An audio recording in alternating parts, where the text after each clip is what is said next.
लोकसभा चुनाव को लेकर बीजेपी के चुनावी मंथन का आज दूसरा दिन है। लगातार मंथन का दौर जारी है।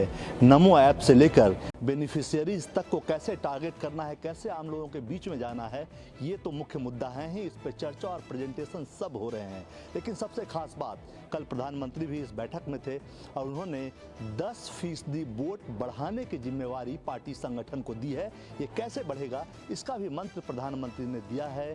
गरीब, युवा, किसान, महिला, ये 4 ऐसे क्षेत्र हैं, 4 ऐसे वोट बैंक हैं जिन पर मेहनत करके 10% वोट बैंक बढ़ाया जा सकता है। यानी कि पिछली बार बीजेपी का जो वोट प्रतिशत 38% के आसपास था, इस बार उसे 48 यानी 48% करने की तैयारी पार्टी कर रही है। गृह मंत्री अमित शाह भी बैठक में शामिल हुए। 1.5 घंटे तक 2024 के चुनाव किस लाइन पर लेके जाना है, 2024 के चुनाव को किन मुद्दों पर आगे बढ़ना है। कैमरामैन रफीक के साथ कुमार गौरव, न्यूज़ 24 दिल्ली। लोकसभा चुनाव 2024 के मद्देनजर कांग्रेस ने मैनिफेस्टो कमेटी का गठन कर दिया है। पूर्व वित्त मंत्री पी चिदम्बरम की अगुवाई में इस कमेटी में कुल 16 सदस्य शामिल हैं। छत्तीसगढ़ के पूर्व उप मुख्यमंत्री टी.एस. सिंहदेव को इसका संयोजक बनाया गया है। लोकसभा चुनाव 2024 की तैयारियों के मद्देनजर कांग्रेस एक्शन में दिख रही है। कांग्रेस ने शुक्रवार को घोषणा पत्र समिति गठित की है। इस संबंध में कांग्रेस महासचिव के.सी. वेणुगोपाल ने कहा है कि कांग्रेस अध्यक्ष ने आगामी आम चुनाव 2024 के लिए तत्काल प्रभाव से घोषणा पत्र समिति का गठन किया है। कांग्रेस महासचिव की ओर से जारी प्रेस रिलीज के मुताबिक इस कमेटी का नेतृत्व पी चिदम्बरम करेंगे। टी.एस. सिंहदेव को इसका संयोजक बनाया गया है। इस कमेटी में प्रियंका गांधी, सिद्धारमैया और शशि थरूर जैसे नेताओं को भी शामिल किया गया है। इसके अलावा कमेटी में आनंद शर्मा, जयराम रमेश, गाय खंगम, गौरव गोगोई, प्रवीण चक्रवर्ती, इमरान प्रतापगढ़ी, के राजू, ओमकार सिंह मरकाम, रंजीत रंजन, जिग्नेश मेवानी और गुरदीप सप्पल को भी जगह दी गई है। कैमरा पर्सन रफीक के साथ रमन कुमार, दिल्ली, न्यूज़ 24। मराठा आरक्षण को लेकर आंदोलनकारी मनोज जारंगे पाटिल के अल्टीमेटम का कल आखिरी दिन है। यह सभा महाराष्ट्र सरकार को एक तरह से चेतावनी देने के लिए है, क्योंकि इसके बाद मराठा समाज सरकार को वक्त देने के मूड में नहीं है। यह सभा करीब 100 एकड़ जमीन पर होगी और इस सभा में 200 जेसीबी मशीनों से मनोज जारंगे पाटिल पर पुष्प वर्षा की जाएगी। इससे पहले बॉम्बे हाईकोर्ट ने आदेश दिया है कि आर्थिक और शैक्षणिक रूप से जो मराठा पिछड़े हैं वो EWS के तहत अब आरक्षण के लिए आवेदन कर सकते हैं। ये मराठा समाज के लिए एक बड़ी राहत है। इस बीच जो अजीत पवार गुट के मंत्री हैं छगन भुजबल, वो लगातार सरकार पर हमलावर हैं और उनका कहना है कि जारंगे पाटिल के सामने सरकार लाचार है। वहीं जारंगे पाटिल ने एक प्रेस कॉन्फ्रेंस किया है और कहा है कि अब सरकार को वक्त नहीं दिया जा सकता। अंचल के साथ इंद्रजीत, न्यूज़ 24, मुंबई। जनसुराज मोर्चा बनाने के बाद प्रशांत किशोर लगातार बिहार का दौरा कर रहे हैं। पिछले साल 2 अक्टूबर से ही प्रशांत किशोर बिहार के हर गांव में जा रहे हैं और लोगों से मिल रहे हैं। साथ ही यह समझाने की कोशिश कर रहे हैं कि बिहार का विकास कैसे होगा, आप किस पॉलिटिकल पार्टी के साथ जुड़ेंगे तब बिहार का विकास होगा। ताजा मामले में प्रशांत किशोर ने कहा कि उनकी जो विचारधारा है वह मौजूदा राजनीतिक पार्टी कांग्रेस से मिलती है। अब कांग्रेस को फैसला लेना है कि वह क्या करेगी। सबसे बड़ी बात है कि प्रशांत किशोर ने संकेत में ही यह कह दिया है कि वह 2024 के पहले कांग्रेस से जुड़ना चाहते हैं। आगे का फैसला जो है वह कांग्रेस पार्टी करेगी। साथ ही प्रशांत किशोर ने यह भी कहा है कि 3 राज्यों में चुनाव हारने के बाद भी कांग्रेस की जो साख है वह कम नहीं हुई है और आने वाले समय में मुझे पूरी उम्मीद है कि कांग्रेस देश में अच्छा करेगी। कैमरामैन ऋषि के साथ सौरभ कुमार, पटना, न्यूज़ 24। उत्तर प्रदेश की योगी आदित्यनाथ सरकार प्रदेश के अलग अलग जनपदों में 30 बड़े महापुरुषों की प्रतिमाएं लगवा रही है। दरअसल मुख्यमंत्री योगी आदित्यनाथ ने आज मुरादाबाद में चौधरी चरण सिंह की 51 फीट ऊंची प्रतिमा का लोकार्पण किया है। साथ ही उत्तर प्रदेश की योगी सरकार प्रदेश में अलग अलग जनपदों में महापुरुषों की बड़ी प्रतिमाएं लगवाने जा रही है। जानकारी के मुताबिक गोरखपुर हवाई अड्डे पर महायोगी गोरक्षनाथ की प्रतिमा, मैनपुरी में अटल बिहारी वाजपेयी की, मैनपुरी में पृथ्वीराज चौहान, भामा शाह, महर्षि कश्यप, डॉक्टर भीमराव अम्बेडकर की प्रतिमा, इसके साथ ही बाराबंकी में पंडित दीनदयाल उपाध्याय की प्रतिमा, मेरठ में क्रांतिकारी मंगल पांडे की प्रतिमा, कानपुर के रनिया में रानी लक्ष्मीबाई की प्रतिमा और लखनऊ के राजभवन में भगवान सूर्य की प्रतिमा लगवाई जा रही है। खास बात ये भी है कि इन मूर्तियों को लगवाने के लिए प्रदेश की योगी आदित्यनाथ सरकार ने तकरीबन 2 करोड़ 26 लाख रुपए के बजट का प्रावधान भी कर दिया है। कैमरा पर्सन सचिन सैनी के साथ अशोक तिवारी, लखनऊ, न्यूज 24। मध्य प्रदेश में बीजेपी को सरकार बनने के बाद जितना वक्त मुख्यमंत्री का नाम तय करने में लगा, उससे भी कहीं ज्यादा वक्त अब मंत्रिमंडल के गठन में लग रहा है। हालांकि इसको लेकर लगातार बैठक हो चुकी है। मुख्यमंत्री मोहन यादव समेत दोनों डिप्टी सीएम जगदीश देवड़ा और राजेश शुक्ला दिल्ली पहुंचकर तमाम बड़े नेताओं से मुलाकात कर चुके हैं। बीते 2 दिन दिल्ली में रह चुके हैं। इस दौरान प्रधानमंत्री नरेंद्र मोदी के साथ साथ अमित शाह और केंद्रीय मंत्री राजनाथ सिंह से भी मुलाकात हुई है, ज्योतिरादित्य सिंधिया से भी मुलाकात हुई है। अब माना यही जा रहा है कि अब वक्त पूरा हो चुका है और किसी भी वक्त मंत्रिमंडल में जिन मंत्रियों को शामिल किया जाए उनके नामों का ऐलान भी किया जा सकता है। और ख़ास बात यह है कि इसमें जो केंद्रीय मंत्री रहे प्रहलाद पटेल, जो कि अब विधायक हैं, इसके अलावा कैलाश विजयवर्गीय जैसे बड़े नाम, राकेश सिंह, इन नामों पर भी विचार किया जा रहा है। लेकिन नए चेहरों को जिस तरह से बीजेपी लगातार कुछ नया फार्मूला लेके आती है, तो कुछ नए चेहरों को भी इस बार मंत्रिमंडल में शामिल किया जा सकता है। लेकिन लगातार अब इसी पर सभी की निगाहें हैं कि आखिरकार मध्य प्रदेश में मंत्रियों के नाम कब तय होंगे। कैमरा पर्सन कमलेश व्यास के साथ विपिन श्रीवास्तव, न्यूज 24, भोपाल। राजस्थान की नई भजनलाल सरकार ने अब पुरानी अशोक गहलोत सरकार की योजनाओं की समीक्षा करना शुरू कर दिया है। इसके तहत सबसे पहला और बड़ा आदेश उसकी तरफ से यह निकाला गया कि पुराने जितने भी वर्क ऑर्डर थे और टेंडर की जो प्रक्रिया थी, उन्हें पूरी तरह रोक दिया जाए। कोई भी नए टेंडर और वर्क ऑर्डर अब स्वीकृत नहीं किए जाएंगे जब तक सरकार की उनसे नए सिरे से अनुमति नहीं मिल पाएगी। दरअसल सरकार चाहती है कि एक बार राजस्थान में कैबिनेट का गठन हो जाए और मंत्री और अधिकारी मिलकर नए सिरे से जितनी भी योजनाएं हैं उनकी समीक्षा करें और उसके आधार पर यदि जन कल्याण की योजनाएं बहुत जरूरी हुई तो उन्हें आगे जारी रखा जाएगा, वरना नए सिरे से इन योजनाओं को भी बनाया जाएगा। इसके बाद यह सवाल भी उठने लगे हैं कि राजस्थान में अब अशोक गहलोत सरकार द्वारा चुनावी साल में शुरू की गई योजनाओं का क्या होगा। फिलहाल तो जल जीवन मिशन, ERCP जैसी बड़ी योजनाओं को लेकर नई सरकार ने ताबड़तोड़ फैसले करने शुरू भी कर दिए हैं और जिस तरह से टेंडर की प्रक्रिया को रोकने का निर्देश जारी किया गया, वर्क ऑर्डर को रोका गया है, उसके बाद कई विकास योजनाओं पर ब्रेक लगना तय है। कैमरामैन विजय सिंह के साथ श्रीवत्सन, जयपुर, न्यूज 24। भारतीय सेना ने घुसपैठ की बड़ी कोशिश को नाकाम कर दिया है। पाकिस्तान द्वारा पाले गए आतंकी 22-23 की दरमियानी रात को अंतर्राष्ट्रीय सीमा खोर सेक्टर के अखनूर के जरिए भारतीय सीमा में घुसपैठ करने की कोशिश कर रहे थे। लेकिन भारतीय सेना के जवान बेहद ज्यादा अलर्ट थे और जैसे ही उन्होंने पाकिस्तान द्वारा पाले गए आतंकियों को अपनी सीमा की ओर आते हुए देखा, उन्हें रुकने के लिए कहा। लेकिन वो घुसपैठिए जैसे ही भारतीय सीमा की ओर आगे आने लगे, हमारे अलर्ट जवानों ने घुसपैठियों को ढेर कर दिया और इसका वीडियो न्यूज 24 के हाथ लगा है कि कैसे हमारे सेना के बहादुर जवानों ने पाकिस्तान की घुसपैठ वाली नापाक साजिश को नाकाम कर दिया है। पाकिस्तानी सेना इन आतंकियों के शवों को अपनी सीमा की ओर लेकर गई है और यह भी वीडियो में साफ तौर पर दिखाई दे रहा है।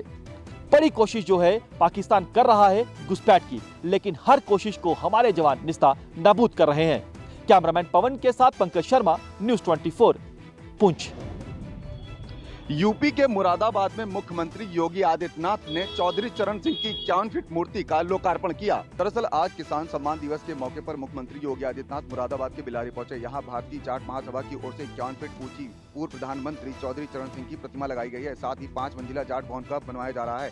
चौधरी चरण सिंह की 51 फीट ऊंची प्रतिमा का मुख्यमंत्री योगी आदित्यनाथ ने लोकार्पण किया। साथ ही मुख्यमंत्री योगी आदित्यनाथ से संबोधन के दौरान जन कल्याणकारी योजनाओं का जिक्र करते हुए कहा कि आज किसानों को पूरा सम्मान और पूरा उनका हक मिल रहा है। उनसे किए गए वादे पूरे किए जा रहे हैं। पूर्व में रही सरकारें केवल वादा करती थी, लेकिन डबल इंजन की सरकार किसानों का हक सम्मान, उनसे किया गया वादा पूरा कर रही है। मुख्यमंत्री योगी आदित्यनाथ ने यह भी कहा कि यूपी में अब दंगा नहीं होता, यहाँ सब चंगा है। यही नहीं, उन्होंने विपक्ष पर निशाना साधते हुए कहा कि संसद के बाहर जिस तरह से विपक्षी सांसदों ने सम्मानित पद पर बैठे सभापति का अपमान किया है, उससे जनता बर्दाश्त नहीं करेगी और इनको सबक सिखाएगी। हालांकि जाट महासभा के इस कार्यक्रम में जयंत चौधरी को भी बुलाया गया था, लेकिन वो इस कार्यक्रम में शामिल नहीं हुए। कैमरा पर्सन सचिन सैनी के साथ मनोज पांडे, लखनऊ, न्यूज 24। कोरोना के 2 मामले सामने आने के बाद बिहार सरकार हरकत में आ चुकी है। मुख्यमंत्री नीतीश कुमार ने कल हाई लेवल मीटिंग बुलाई थी जिसमें यह तय किया गया था कि कोरोना के लिए आगे का गाइडलाइन क्या होगा। सबसे बड़ी बात है कि मुख्यमंत्री नीतीश कुमार ने स्वास्थ्य विभाग को कहा है कि आने वाले दिनों में कोरोना का जो टेस्ट है उसमें तेजी लाने की जरूरत है। साथ ही उन्होंने यह भी कहा है कि अगर आप हॉस्पिटल में या फिर एयरपोर्ट पर जाते हैं तब आपको मास्क लगाना अनिवार्य होगा। मैं आपको बताना चाहूँगा कि बिहार में 2 मामले कोरोना के सामने आ चुके हैं, दोनों पटना के रहने वाले हैं और कुछ ही दिन पहले उन्होंने एक केरला और एक आसाम का दौरा किया था। आसाम से वो लौट के आए थे, एक जो शख्स हैं वो केरला से लौट के आए थे और उसके बाद कोरोना पॉजिटिव वो पाए गए हैं। फिलहाल उनको आइसोलेशन में रखा गया है, लेकिन राज्य सरकार और स्वास्थ्य विभाग ने आगे का गाइडलाइन तय कर दिया है कि अगर आप किसी हॉस्पिटल में या फिर एयरपोर्ट पे जाते हैं तब आपको मास्क लगाना अनिवार्य होगा। कैमरामैन ऋषि के साथ सौरभ कुमार, पटना, न्यूज़ 24। पश्चिम बंगाल राज्य सरकार और स्वास्थ्य विभाग पूरी तरह से मुस्तैद है। मुस्तैद इस बात को लेकर है कि पश्चिम बंगाल में भी लगातार कोरोना के मामले बढ़ रहे हैं और कोरोना महामारी से कैसे निपटा जाए इसको लेकर पूरी तरह से स्वास्थ्य विभाग यहाँ पे हॉस्पिटलों को तैयार कर दिया है। वहाँ पे ऑक्सीजन व्यवस्था, रख रखाव की व्यवस्था पूरी तरह से तैयार किया गया है। अब तक पश्चिम बंगाल में 8 मामले कोरोना के आ चुके हैं और जिसको लेकर स्वास्थ्य विभाग पूरी तरह से अलर्ट है। भीड़ भाड़ वाले इलाके में जहां जाए वहां मास्क का प्रयोग करें, क्योंकि जिस तरह से देखें यहाँ पे जो 25 दिसंबर है, 31 दिसंबर है और नए साल के जश्न में ज्यादातर लोग भीड़ भाड़ वाले इलाके में ही जाते हैं और इन सब चीजों से बचने की जरूरत है और लोगों को खुद स्वस्थ रखने के लिए इस तरह के भीड़ भाड़ वाले इलाके में यदि जाते हैं तो मास्क का प्रयोग करें। तो स्वास्थ्य विभाग पूरी तरह से मुस्तैद है और कोरोना की महामारी से जिसी तरह से जैसे लगातार बढ़ रहा है और कैसे निपटा जाए इसकी पूरी तैयारी पश्चिम बंगाल सरकार और स्वास्थ्य विभाग कर रखा है। कैमरामैन विनोद के साथ मनोज पांडे, न्यूज़ 24, कोलकाता। देश भर में कोरोना के मामले एक बार फिर तेजी से बढ़ रहे हैं। अगर महाराष्ट्र की बात करें तो पिछले 1 हफ्ते के अंदर महाराष्ट्र में कोरोना के आंकड़ों में 3 गुना की बढ़ोतरी जो है वो देखी गई है। कोरोना के बढ़ते केसेस को देखते हुए राज्य स्वास्थ्य विभाग जो है पूरी तरह से सतर्क है। राज्य में कुल 23,000 से ज्यादा आइसोलेशन बेड उपलब्ध हैं, वहीं ऑक्सीजन सपोर्ट बेड की संख्या जो है 33,000 से ज्यादा है। कुल डॉक्टर जो हैं 23,000 है, जिसमें से 22,300 के करीब कोविड प्रशिक्षित डॉक्टर हैं। वहीं अगर बीएमसी की बात करें तो मनपा अस्पतालों में 3,295 बेड जो है वो तैयार है। आपको बता दें कि कोरोना के बढ़ते मामले को लेकर कोविड के पूर्व टास्क फोर्स के एक सदस्य ने बताया है कि घबराने की जरूरत नहीं है, लेकिन इसे नजरअंदाज भी नहीं किया जा सकता। कैमरामैन विनोद सिंह के साथ राहुल पांडे, न्यूज़ 24, मुंबई। जाने माने मोटिवेशनल स्पीकर्स विवेक बिंद्रा के खिलाफ नोएडा के सेक्टर 126 पुलिस थाने में मुकदमा दर्ज किया गया है। पुलिस इस पूरे मामले की छानबीन कर रही है। बताया जा रहा है कि विवेक बिंद्रा की शादी 6 दिसंबर 2023 को हुई थी। उसी दिन इसके विवेक बिंद्रा का अपने परिवार के साथ झगड़ा हुआ है, जिसमें पत्नी के साथ मारपीट करते हुए विवेक बिंद्रा दिखाई दे रहे हैं। इसका एक वीडियो भी सोशल मीडिया पर वायरल हो रहा है, जिसमें पत्नी अपने नवविवाहित जो पत्नी है वो अपने पति पर गंभीर आरोप लगाती हुई दिखाई दे रही है। फिलहाल इस पूरे मामले में नोएडा पुलिस ने मुकदमा दर्ज कर लिया है, लेकिन विवेक बिंद्रा अभी भी पुलिस की गिरफ्त से कोसों दूर है। कैमरा पर्सन संजय के साथ में मोहम्मद यूसुफ, नोएडा, न्यूज़ 24। आतंकियों की तलाश में सुरक्षा बलों का महा ऑपरेशन चल रहा है, ऑपरेशन शत्रुनाश। ये जवानों को देखिए, ये वही बहादुर जवान है जो बनेंगे आतंकियों का काल। चुन चुन कर तमाम उन पाकिस्तान द्वारा पाले गए आतंकियों को जहन्नुम पहुंचाएंगे जिन आतंकियों ने सेना की गाड़ी पर घात लगाकर हमला किया था। इस हमले में सेना के 4 बहादुर जवान शहीद हुए हैं और 3 जवान जख्मी हुए हैं। अब इन तमाम आप जवानों को देखिए, ये भारतीय सेना के जवान हैं, इसमें जम्मू कश्मीर पुलिस के स्पेशल ऑपरेशन ग्रुप के जवान हैं और आउटर गार्डन में है सीआरपीएफ के जवान। और आप देखिए गाड़ियों की जो मूवमेंट है वो लगातार यहाँ पर बढ़ रही है। हमारे जवान बेहद ज्यादा अलर्ट हैं। चप्पे चप्पे पर हमारे जवान जो हैं वो फैले हुए हैं। बेहद ज्यादा संख्या में जवान जो हैं उनको यहाँ पर तैनात किया गया है। यही मकसद है कि जितनी जल्दी हो सके तमाम आतंकियों को ढेर किया जाए और यहाँ पर बेहद ज्यादा संख्या में जवानों को जंगल के बीचों बीच उतारा गया है, आउटर में उतारा गया है, ताकि ये हमारे बहादुर जवान जितनी जल्दी हो सके तमाम आतंकियों को ढेर कर सके। कैमरामैन पवन के साथ पंकज शर्मा, न्यूज़ 24, डेरा की गली। राजस्थान में भले ही नई सरकार आ गई है, लेकिन पुजारियों पर जानलेवा हमले की घटनाओं में कमी नहीं आ रही है। ताजा मामला बांसवाड़ा जिले से है, जहां पर की जानामेड़ी गांव के एक पुजारी रणछोड़ दास की कुछ बाइक सवारों ने गोली मारकर हत्या कर दी। इस घटना के बाद स्थानीय गांव के लोगों में खासा आक्रोश नजर आ रहा है, जिसके बाद आक्रोशित गांव वालों ने धरना प्रदर्शन शुरू कर दिया। उनकी शिकायत थी कि 24 घंटे बाद भी पुलिस बाइक सवार हमलावरों को पहचान कर उनकी गिरफ्तारी नहीं कर पाई है। ये लोग पुजारी के परिजनों को 50 लाख रुपए का आर्थिक मुआवजे की भी मांग कर रहे हैं। दरअसल बीजेपी जब विपक्ष में थी तो लगातार राजस्थान में हो रहे पुजारियों पर हमले की घटना को उसने बड़ा चुनावी मुद्दा बना दिया था और उसके आधार पर कहा था कि वह पुजारियों को पूरी सुरक्षा देगी, लेकिन ऐसा नहीं हो पा रहा। फिलहाल यही देखना कि इस पूरी घटना पर भजनलाल सरकार कितनी गंभीरता से कार्रवाई करते हुए आगे बढ़ती है। कैमरामैन विजय सिंह के साथ श्रीवत्सन, जयपुर न्यूज 24। गुजरात में अब छलकेगा जाम, सरकार के इस फैसले से मचा कोहराम। गुजरात के गांधीनगर स्थित गिफ्ट सिटी में शराब पर से प्रतिबंध हटाने पर सियासी बवाल मच गया है। कांग्रेस ने सरकार पर निशाना साध कर कहा है कि शराबबंदी के कारण शांति प्रिय गुजरात को भाजपा ने बर्बाद करने का निर्णय लिया है। ये छूट देने के पीछे गुजरात सरकार की दलील है कि व्यापार के लिए ग्लोबल एटमॉस्फेयर उपलब्ध कराने के लिए ये निर्णय लिया गया है। महात्मा गांधी के गृह राज्य होने के कारण गुजरात के गठन के बाद से ही यहाँ शराब बनाने, बेचने या पीने पर प्रतिबंध है। गिफ्ट सिटी के अलावा राज्य के किसी अन्य क्षेत्र को कभी भी इस तरह की छूट नहीं दी गई। ऐसे में इस छूट पर अब सियासी बवाल मच गया है। कांग्रेस का आरोप है कि भाजपा पैसों की लालच में गुजरात की शांति दांव पर लगा रही है। वहीं आप पार्टी के मुताबिक अगर ये छूट वापस नहीं ली गई तो वो सड़कों पर उतरकर इसका विरोध करेंगे। यहाँ आपको बता दें कि गुजरात में हर साल करोड़ों रुपए की अवैध शराब जब्त की जाती है और उससे भी कहीं ज्यादा मात्रा में बेची जाती है। कैमरामैन प्रभात के साथ भूपेंद्र सिंह, अहमदाबाद, न्यूज 24।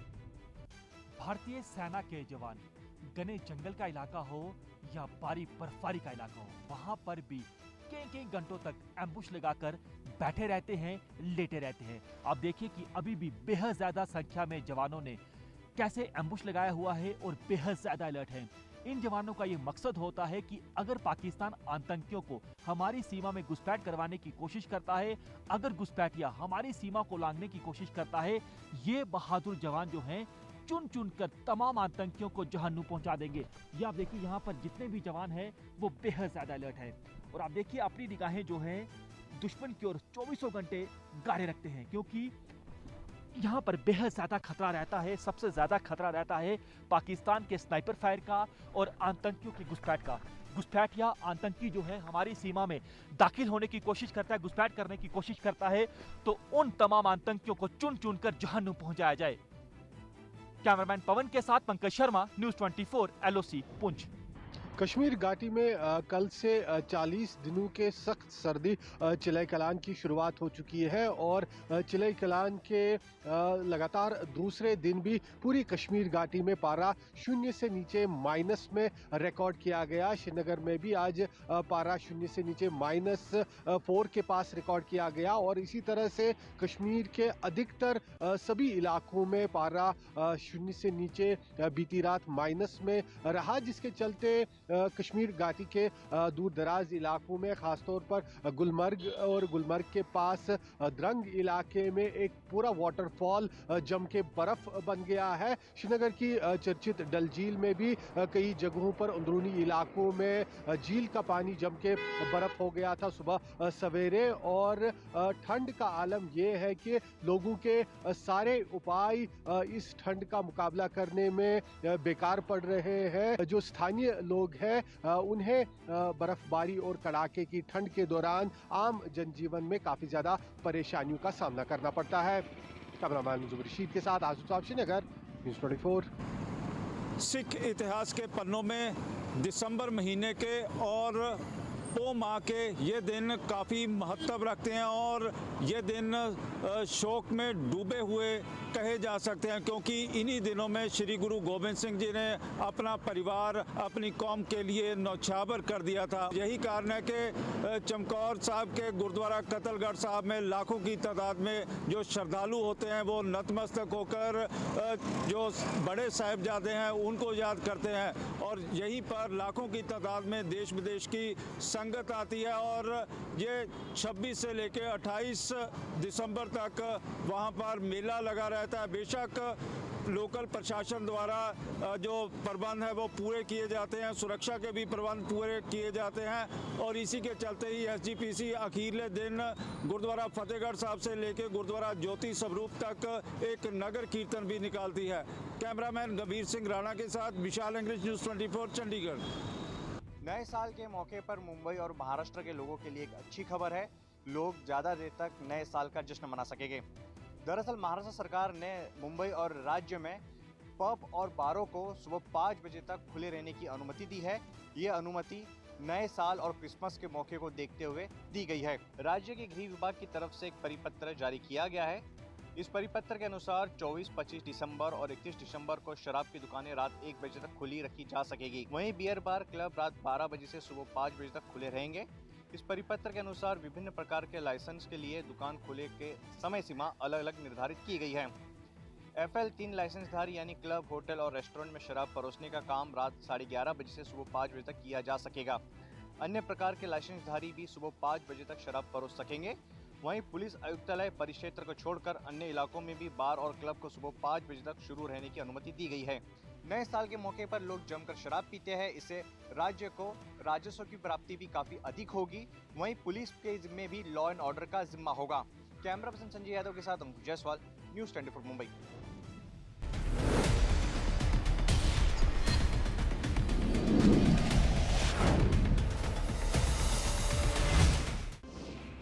कैसे बिगड़ा भारत में किसानों का अर्थशास्त्र। आजादी के बाद कृषि सुधार से हरित क्रांति तक किसानी क्यों बनती जा रही है देश में घाटे का सौदा। शिप टू माउथ से खाद्य सुरक्षा तक, MSP से डबल इनकम तक। कब खत्म होगा किसानों का अच्छे दिनों का इंतजार, अन्नदाता का अग्निपथ। देखिए अनुराधा प्रसाद के साथ भारत एक सोच, रात 8:56 पर।